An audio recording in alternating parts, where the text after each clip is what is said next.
This year definitely was not my best year. I've had a lot of challenging years in my lifetime. Obviously, we all have. But this year by far surpassed, I would say, any year that I've had to go throughout my lifetime.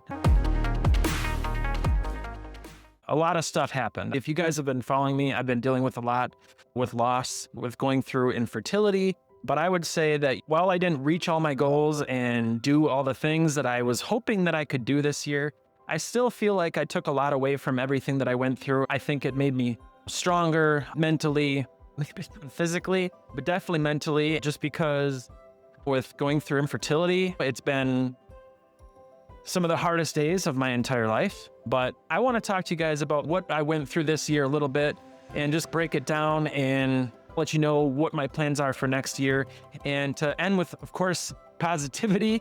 And just to encourage you guys that, hey, you're not alone. If you guys are going through some stuff, even if it's similar to what I'm going through, I honestly think that by following these videos, what my goal is, what the Beast Life show is about, is to hopefully have you guys relate with a lot of the things that I'm saying, seeing me push through, show up for my workouts, and still get results. And at the end of this, obviously, I plan on getting to my goal. So I hope that these videos encourage you. So let's jump in and let's start talking about what's next. The first thing I want to talk about is the exciting fact that, hey, I became a dad. That changed obviously everything when it comes to when I work out, all that stuff, intensity, eating, all of it, right? I think you guys can all relate with that.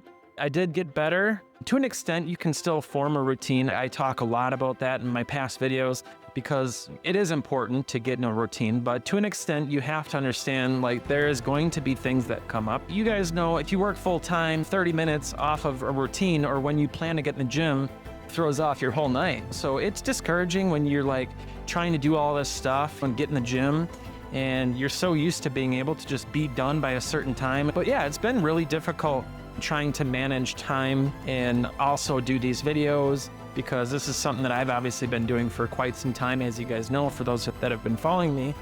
It's hard to balance everything. I got my full-time job, I do this, and then I got to make time for my wife, I got to make time for my son. You got the financial stress because of IVF and infertility costs.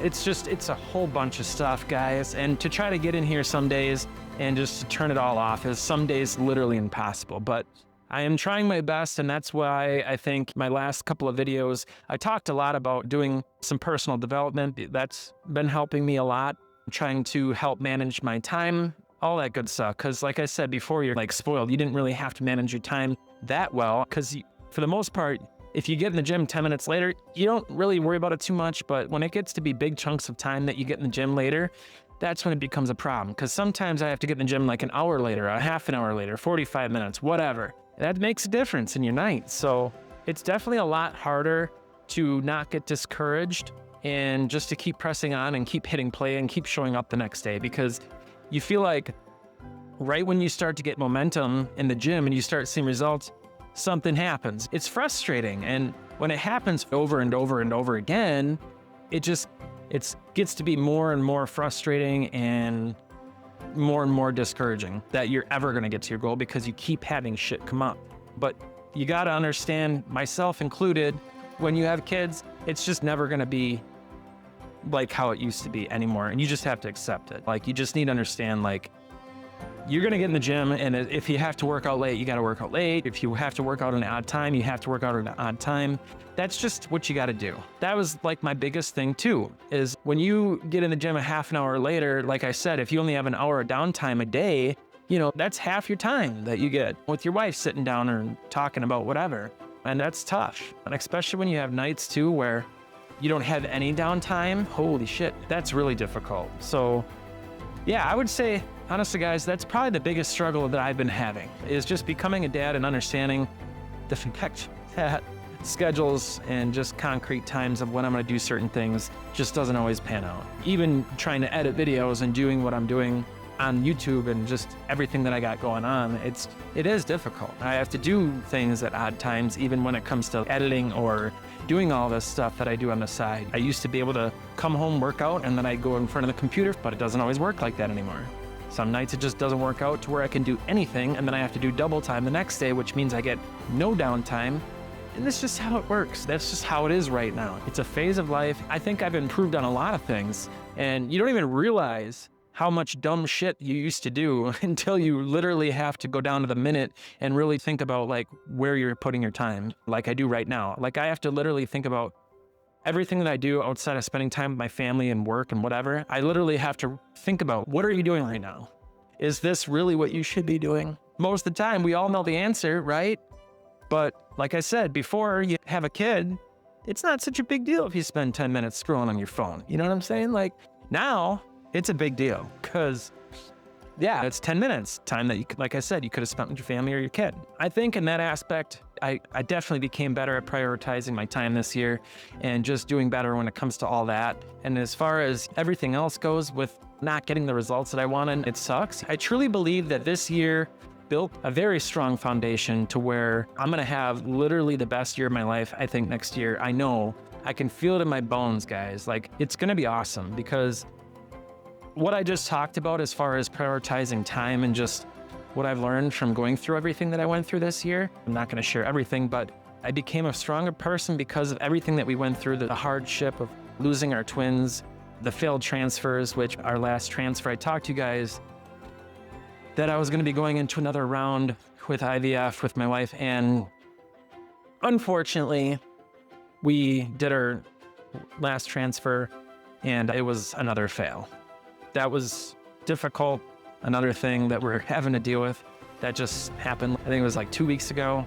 But yeah, it sucks. That's hard because we had 2 boys, 2 girls, as far as what we got from our egg retrieval. And the 2 girls that we had both failed.